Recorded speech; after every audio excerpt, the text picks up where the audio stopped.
사무엘상 12장 13절에서 25절 말씀입니다.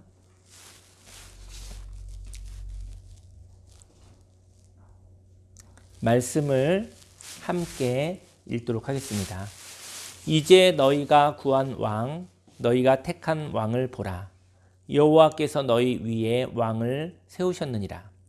너희가 만일 여호와를 경외하여 그를 섬기며 그의 목소리를 듣고 여호와의 명령을 거역하지 아니하며 또 너희와 너희를 다스리는 왕이 너희의 하나님 여호와를 따르면 좋겠지만은 너희가 만일 여호와의 목소리를 듣지 아니하고 여호와의 명령을 거역하면 여호와의 손이 너희의 조상들을 치신 것 같이 너희를 치실 것이라. 너희는 이제 가만히 서서 여호와께서 너희 목전에서 행하시는 이 큰 일을 보라. 오늘은 밀 베는 때가 아니냐. 내가 여호와께 아뢰리니 여호와께서 우레와 비를 보내사 너희가 왕을 구한 일 곧 여호와의 목전에서 범한 죄악이 큼을 너희에게 밝히 알게 하시리라. 이에 사무엘이 여호와께 아뢰매 여호와께서 그날에 우레와 비를 보내시니 모든 백성이 여호와와 사무엘을 크게 두려워하니라. 모든 백성이 사무엘에게 이르되 당신의 종들을 위하여 당신의 하나님 여호와께 기도하여 우리가 죽지 않게 하소서. 우리가 우리의 모든 죄의 왕을 구하는 악을 더하였나이다. 사무엘이 백성에게 이르되 두려워하지 말라. 너희가 과연 이 모든 악을 행하였으나 여호와를 따르는 데에서 돌아서지 말고 오직 너희의 마음을 다하여 여호와를 섬기라. 돌아서서 유익하게도 못하며 구원하지도 못하는 헛된 것을 따르지 말라. 그들은 헛되니라. 여호와께서는 너희를 자기 백성으로 삼으신 것을 기뻐하셨으므로 여호와께서는 그의 크신 이름을 위해서라도 자기 백성을 버리지 아니하실 것이요 나는 너희를 위하여 기도하기를 쉬는 죄를 여호와 앞에 결단코 범하지 아니하고 선하고 의로운 길을 너희에게 가르칠 것인즉 너희는 여호와께서 너희를 위하여 행하신 그 큰 일을 생각하여 오직 그를 경외하며 너희의 마음을 다하여 진실이 섬기라. 만일 너희가 여전히 악을 행하면 너희와 너희 왕이 다 멸망하리라. 아멘. 오늘 성경 본문 말씀을 근거로 고정관념을 내려놓고 하나님을 섬기며 살아가자라는 제목으로 하나님의 말씀을 증거하도록 하겠습니다.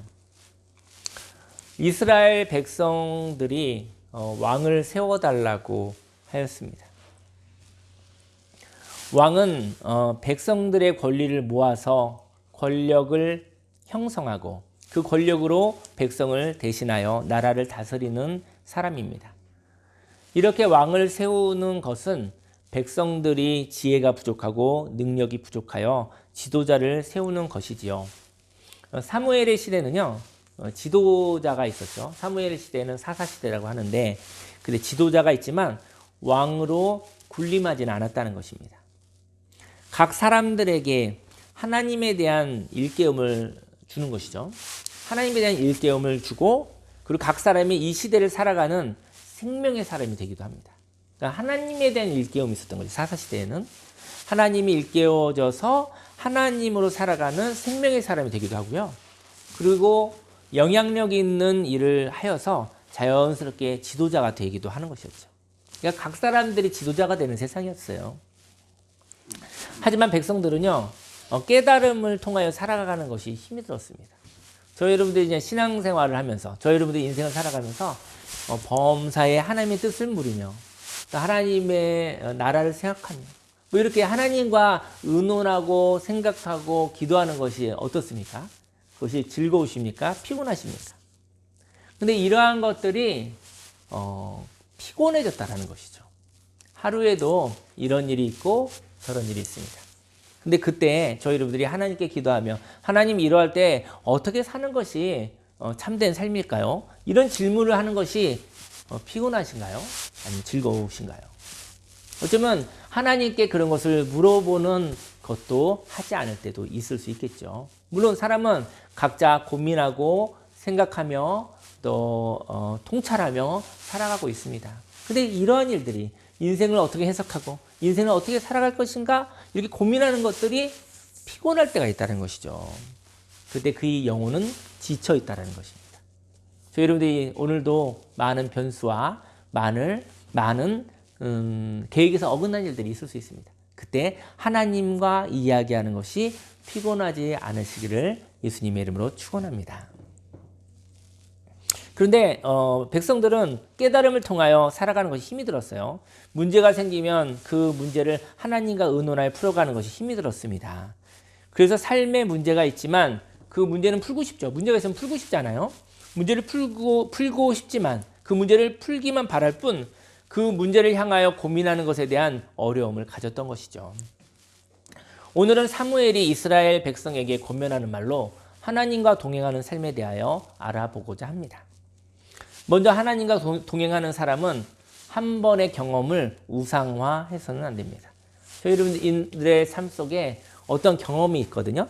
그 경험이 한 번의 경험이었으면 좋겠다. 인생의 노하우가 있습니다 라고 얘기했지만 그 인생의 노하우가 우상이 되지 않기를 예수님의 이름으로 축원합니다. 그 노하우가 아주 우상화되어지면 고집이 되어져 버리는 것이거든요.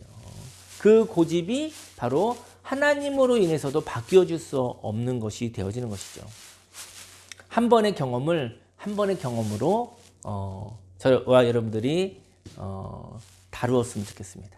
한 번의 경험은 한 번의 경험으로. 한 번의 경험을 인생의 노하우라고 하면서 고집이 되지 않기를 예수님의 이름으로 축원합니다.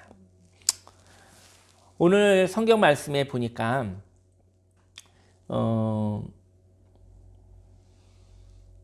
이렇게 저와 여러분들의 삶 속에 하나님과의 그 경험을 우상하지 않았으면 좋겠습니다. 근데 하나님과 동행하는 자는 이러한 경험이 고정관념이 되는 것이거든요. 이 고정관념이 생명을 없앤다는 것을 알아야 합니다. 인생 가운데 어떤 경험을 통하여 원리가 생겼습니다. 그런데 그 원리가 상황과 맞지 않을 때가 있다는 것이죠. 그때는 그 원리를 내려놓고 그 상황에 가장 적합한 원리를 선택하여야 한다는 것이죠. 이스라엘은 왕을 선택하였습니다. 그래서 인생 가운데 만병통치약처럼 도깨비 방망이처럼 항상 인생의 문제를 해결하는 도구로 왕을 세워달라고 하였던 것이죠. 13절에 이제 너희가 구한 왕, 너희가 택한 왕을 보라. 여호와께서 너희 위에 왕을 세우셨느니라.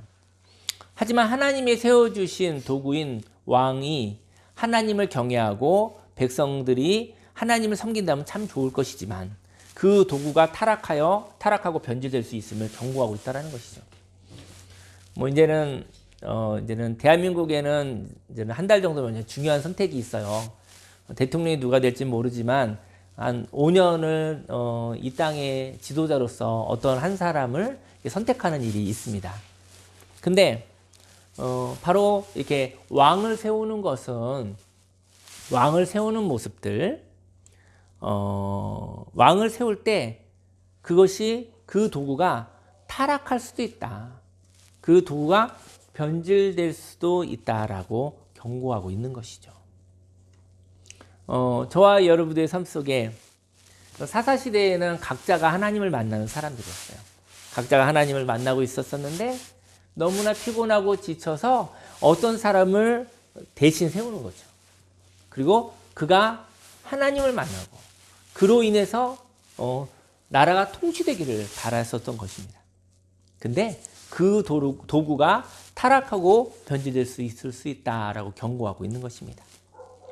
14절 말씀에 너희가 만일 여호와를 경외하여 그를 섬기며 그의 목소리를 듣고 여호와의 명령을 거역하지 아니하며 또 너희와 너희를 다스리는 왕이 너희의 하나님 여호와를 따르면 좋겠지만은 인생 가운데 항상 통하는 것은 없습니다. 그 이유는 하루하루 고유하고 독립된 날이기 때문인 것이죠. 어제와 오늘, 내일 비슷한 날이지만 다 고유하고 독립된 날이라는 것이죠. 이렇게 현실은 어떤 도구에 의하여 다스려질 수 없습니다. 오늘 살아가며 저와 여러분들이 피곤하다면 한 가지의 원리를 우상화하며 살아간다는 것이죠. 여러분들이 피곤하면 시스템을 만드는 거죠. 시스템을 만들어서 어떤 한 가지를 가지고 모든 일에 적용하고 살고 싶은 거예요. 그렇게 살고 싶은데 그 한 가지 원리를 우상하여 살아간다고 한다면 어떤 한 경우는 되어졌지만 여러 가지 경우의 모습, 여러 가지의 경우의 모습에 맞지는 않는다는 것을 이야기하고 싶습니다.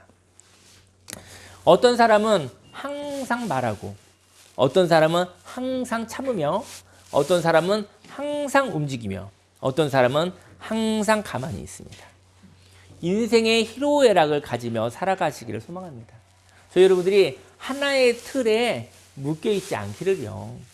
저희는 어떨 때는 말하기도 하고, 어떨 때는 참기도 하고, 어떨 때는 움직이기도 하고, 어떨 때는 잠잠하기도 하고, 어떨 때는 즐거워하기도 하고, 어떨 때는 화가 나기도 하고, 어떨 때는 눈물을 흘리기도 하고, 어떨 때는 즐거워하기도 하는 그런 풍성한 삶을 살아가시기를 예수님의 이름으로 축원합니다. 하나님의 말씀을 듣고 살아간다는 것은 현실 가운데 살아계시는 하나님을 믿으며 살아간다는 것입니다. 하나님을 믿는데요, 현실보다 작은 하나님을 믿지 마시고 현실을 감싸 안는 하나님의 말씀으로 사시기를 소망합니다. 만일 현실보다 작은 하나님의 말씀으로 사시면 현실의 벽을 넘어갈 수 없다는 것이죠. 저와 여러분들이 하나님을 믿는데 현실보다 작은 하나님이 있어요. 그러면 그게 현실보다 못한 하나님이잖아요. 근데 현실을 이렇게 감싸는 하나님을 믿으시기를 예수님의 이름으로 축원합니다. 저희 여러분들이 하나님의 말씀을 읽지만, 성경 말씀을 읽지만 그 말씀이 현실을 다룰 수가 없어요. 그러면 그런 죽은 말이죠. 하나님의 말씀이 저와 여러분의 삶을 다룰 수 있도록, 저와 여러분의 삶을 해석할 수 있도록 그 하나님의 말씀으로 살아가시기를 예수님의 이름으로 축원합니다. 15절 말씀에 너희가 만일 여호와의 목소리를 듣지 아니하고 여호와의 명령을 거역하면 여호와의 손이 너희의 조상들을 치신 것 같이 너희를 치실 것이라. 히브리서 4장 12절 말씀에 하나님의 말씀은 살아있고 활력이 있어 좌우의 날선 어떤 검보다도 예리하여 혼과 영과 및 관절과 골수를 찔러 쪼개기까지 하며 또 마음의 생각과 뜻을 판단하나니. 이렇게 하나님의 말씀을 현실보다 작게 여기시면 현실의 벽을 뛰어넘을 수 없을 것입니다. 다음으로 하나님과 동행하는 자는 돌이키는 것을 기뻐하는 자입니다. 저희 여러분들이 이렇게 가던 길을 돌이키는 것이 쉽나요? 가던 길을 돌이키는 것을 즐거워하시기를 바랍니다. 하나님이 표적으로 보여주셨습니다. 오늘 성경 말씀에 보니까 추수의 때가 있었거든요. 추수의 때가 있는데 그때 우레와 비가 있었던 거예요. 그러면 열매를 거두지 못하겠죠. 16절에 너희는 이제 가만히 서서 여호와께서 너희 목전에서 행하시는 이 큰일을 보라. 오늘은 밀 베는 때가 아니냐. 내가 여호와께 아뢰리니 여호와께서 우레와 비를 보내사 너희가 왕을 구한 일 곧 여호와의 목전에서 범한 죄악이 큼을 너희에게 밝히 알게 하시리라. 왕을 구한 일이 왜 하나님 앞에서 죄악이 될 것인가요? 죄악이 큰 것일까요? 융통성이 없는 삶을 살아가는 사람이 있습니다. 융통성이 없는 삶을 살아간다면 이것은 우상과도 같습니다. 왜냐면 제가 모든 날이 다르다고 그랬잖아요. 모든 날이 다른데 한 가지 원리를 가지고 살아가려고 하면 그것은 우상과 같다. 어떤 한 날에는 그것이 생명의 삶이었지만 다른 날은 거짓된 삶을 살아가고 있다는 것이죠. 현실보다 큰 원리는 없습니다. 만일 저와 여러분들이 보이지 않는 하나님을 왕으로 섬긴다면 하나님은 현실을 품고 계시는 분이십니다. 하나님이 보이지 않으시잖아요. 하나님이 보이지 않다는 것은 없다라는 것이 아니라 보이지 않는다는 것은 현실이 가둘 수 없다라는 것을 얘기하는 거예요. 왜 그림이 있잖아요. 현실에는 사진이 한 장 한 장, 한 컷 한 컷 이렇게 지나가는 것이잖아요. 그러니까 보이는데 보이고서 끝나는 것이 아니라 그 사진으로는 담을 수 없는 하나님. 하나님 살아계시기 때문인 것이죠. 저희 여러분들은 우리가 지금 이렇게 얼굴을 보고 있지만, 이 상을 보고 있지만 이게 장면들이 계속 지나가고 있는 거잖아요. 시간과 함께. 근데 이 잔영에 의해서 비슷하게 보이고 있는 것 같지만 지금 시간마다 우리는 살아 움직이는 것이거든요. 우리가 사진이라면, 그림이라면 그 그림과 사진 속에 갇혀버리겠죠. 근데 하나님은 사진으로, 그림으로 이게 표현할 수 있으나 가둘 수는 없다는 것이죠. 보이지 않는 하나님을 왕으로 섬긴다면 하나님은 현실, 바로 이 사진과 같은 바로 순간순간을 품고 계시는 분이시라는 것이죠. 그래서 뜻이 하늘에서 이루어진 것 같이 이 땅에서도 이루어지도록 하늘의 뜻이 오늘 영향을 주는 것입니다. 18절 말씀에 이에 사무엘이 여호와께 하려매 여호와께서 그날에 우레와 비를 보내시니 모든 백성이 여호와와 사무엘을 크게 두려워하니라. 모든 백성이 사무엘에게 이르되 당신의 종들을 위하여 당신의 하나님 여호와께 기도하여 우리가 죽지 않게 하소서. 우리가 우리의 모든 죄의 왕을 구하는 악을 더하였나이다. 죄라는 것이 무엇일까요? 죄라는 것은 뭐 범죄 이런 것이 아니고요. 성경에서 이야기하는 죄는 하나님과 친밀하지 않은 것을 의미합니다. 근데 거기에 악이라는 것은 하나님과 거리가 있으니까요. 하나님과 거리가 있는 거예요. 먼 거예요. 그래서 거기에 자신의 경험을 끼얹는 것이 악인 것입니다. 하나님과 거리가 멀어도 우리는 살아야 되잖아요. 그래서 거기에 자신의 경험을 우상화하는 거예요. 근데 자신의 경험으로는 되는 것도 있고 안 되는 것도 있잖아요. 그러다 보면 그게 악이 된다는 것이죠. 왜냐하면 자신의 경험으로 안 되는 것을 자신의 경험으로 우기는 것이죠. 자신의 경험을 우겨서 끼워 맞추려다 보니까 악한 일이 이루어지는 것이죠. 저희 여러분의 한계를 인정하고 하나님을 바라며 하나님의 뜻과 하나님의 진리와 말씀을 살아간다고 한다면 좋겠습니다. 근데 하나님과 거리가 멀다고 해서 자신의 방법을 우상화해서 그것을 강요하는 것이 악일 수 있다는 것이죠. 인생 가운데 위기가 있습니다. 하나님의 뜻을 몰라 삶의 고통 가운데 살아갈 때 하나님이 멀리 느껴지고 무섭게 느껴지며 싫게 느껴지는 것이 죄라는 것이죠. 하나님과 거리가 멀어졌어요. 위기 가운데. 근데 그때 하나님을 멀게 느껴지고 멀게 느껴지는 것이죠. 하나님이 무섭게 느껴지는 것이죠. 하나님이 싫게 느껴지는 것이 바로 죄인 것입니다. 그리고 진리를 모른 채 답이 없는 삶을 확신 없이 고집하며 살아가는 것이 악이라는 것이죠. 진리를 모른 채 답이 없는 삶을 확신하며 고집하며 살아가는 것이 악이라는 것이죠. 하나님과 동행하는 사람은 하나님을 좋으신 하나님 아버지를 믿습니다. 그리고 인생의 위기에 하나님의 말씀 진리로 돌이키는 것을 기뻐한다는 것이죠. 인생 가운데 길이 있습니다. 길이 하나밖에 없는 사람이 있거든요. 저는 상담할 때 이 얘기를 많이 하는데요. 길이 하나밖에 없는 사람은 길을 걸어가잖아요. 걸어가다 보면 벼랑이 있는 거예요. 근데 벼랑 앞에서 그는 멈추지 못합니다. 벼랑에 떨어지면 죽는 거 아는데 그는 융통성이 없어요. 죽는 걸 알면서 끌려서 죽어버리는 것이죠. 그렇다면 그 길은 헛된 길인 것입니다. 길이 하나밖에 없는 사람, 방향을 돌이킬 수 없는 사람, 길을 걸어가는데 그 길밖에 갈 수가 없어서 죽는 줄도 알면서도 그냥 죽을 수밖에 없는 사람이 있는 것이죠. 길이 두 개가 있는 사람이 있습니다. 길이 두 개가 있는 사람은요, 위기를 만나면 그도 길이 몇 개 없잖아요. 근데 길을 걸어가죠. 익숙한 길을 걸어갑니다. 익숙한 길을 걸어가는데 바로 벼랑 앞에서 멈추는 자죠. 멈추고 뒤로 돌을 수 있는 사람. 그럼 그래도 살 길이 있는 거예요. 죽을 길에서 멈추어서 방향을 바꿔서 살 길로 갈 수 있는 사람. 근데 평생에 어떤 한 길로 살아갔는데 그 길이 벼랑 앞에서 뒤돌아서야 할 때 얼마나 슬픈지 모르겠습니다. 인생이 헛수고와 같은 삶인 것이죠. 왜냐하면 이제까지 살았었던 삶을 다 포기하고 뒤돌아야 되니 얼마나 속상하겠습니까? 하지만 하나님이 그를 기뻐하십니다. 죽는 길로 가지 아니하고 그가 되돌아서 살 길로 간다는 것이죠. 우리는 인생을 길을 걸어가고 있습니다. 근데 길을 걸어간다는 것을 무엇으로 이해할까요? 길을 걸어간다는 것은 마음을 새롭게 한다는 것입니다. 저와 여러분들에게 새로운 마음이 있으시기를 예수님으로 축원합니다.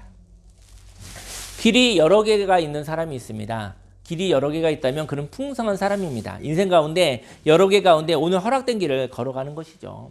여러분의 인생 가운데서 다양한 길이 있길 원해요. 여러분들이 오늘 하루를 살아가면서 익숙한 어떤 삶의 방법을 살았는데 그것이 한계에 부딪힌 거예요. 그러면 절망하지 마십시오. 그때는 두 번째 길을 가시면 돼요. 두 번째 길을 갔는데 두 번째 길이 또 벽에 부딪힌 거예요. 그러면 세 번째 길을 가시기 바랍니다. 길은 반드시 있습니다. 익숙한 길로만 가는 것이 아니라 익숙하지 않아도 길을 가십시오. 살 길을 가시기 바랍니다. 새로운 길을 가시기 바랍니다. 사람을 만나도 마찬가지입니다. 사람을 만날 때 어떤 한 사람을 만났습니다. 만나다가 이 사람이 함께 할 수 있는 사람이 아니라고 생각되시면 그런 문제는 어떻게 이별하시면 됩니다. 그럼 두 번째 사람을 만나면 되는 것이죠. 그럼 두 번째 사람을 만났는데 또 이렇게 동행할 수 없는 사람이 어디? 그럼 세 번째 사람을 만나십시오. 인생 가운데 사람을 만나면서 첫 번째, 두 번째, 세 번째 이렇게 다양하게 살면서 가치 있는 만남, 가치 있는 관계를 가지시기를 예수님이 축원합니다.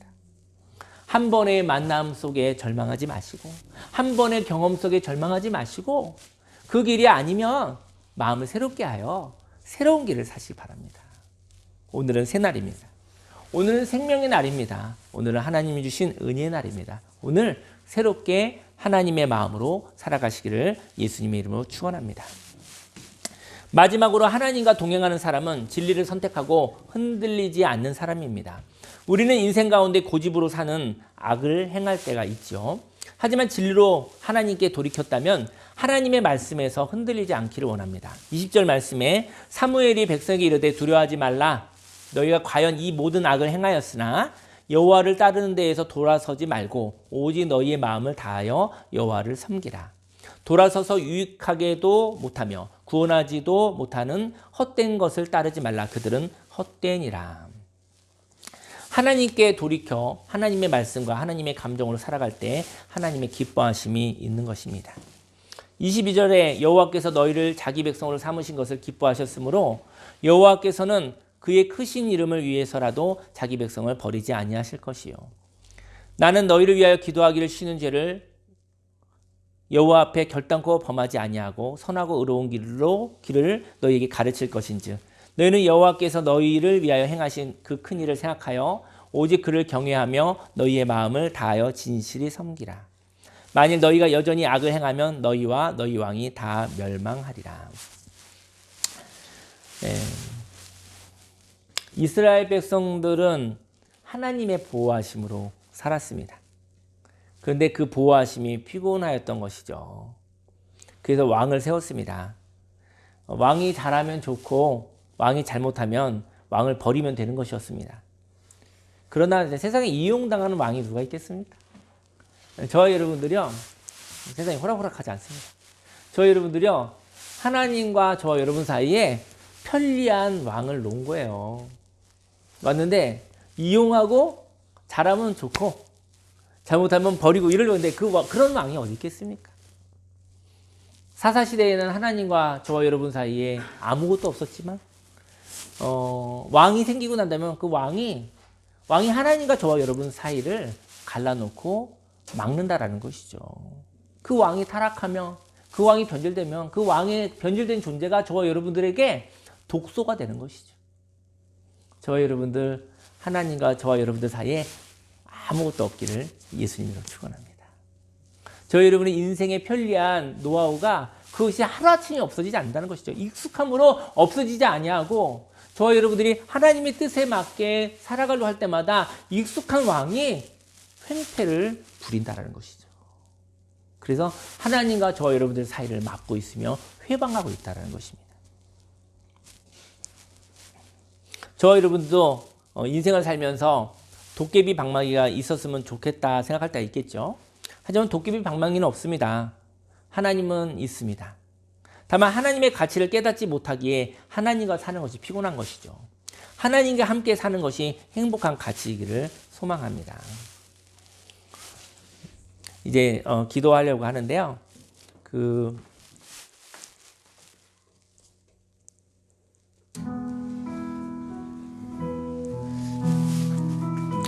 한 가지 이야기를 나누고 기도하겠습니다. 이 이야기만 좀 기억하시면 좋을 것 같아요. 하나님을 생각하니 하나님이 피곤한 거예요. 이게 죄입니다.